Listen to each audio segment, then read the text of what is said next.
Poliisi mu Kampala n'emirirwano bakedde kuyisa bivvulu ng'omu ku kaweefube w'okumatiza abantu okwewala ebikolwa ebimenya amateeka naddala mu nnaku enkulu.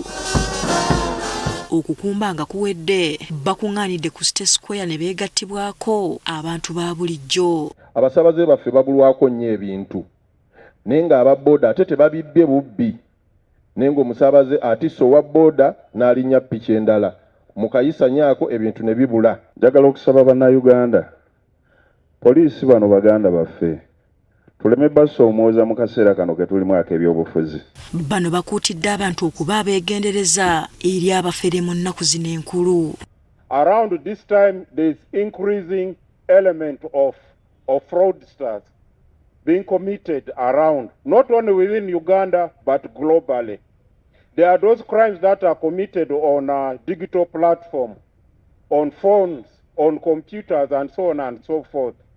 Be careful, especially protecting your PIN number. Abbas Byakagaba, omuduumizi wa poliisi mu ggwanga, asabye abantu okunyweza eby'okwerinda byabwe naddala mu kaseera kano ak'ennaku enkulu.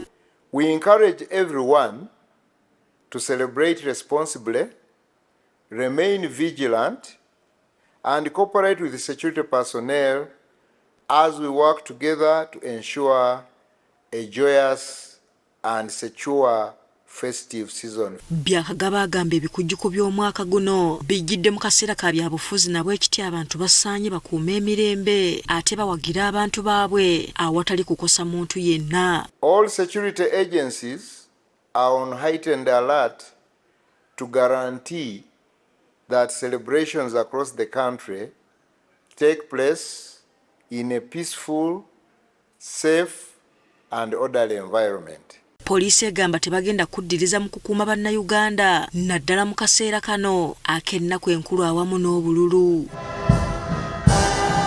Hasifa Nanvuma, agafeeyo ku Spark TV.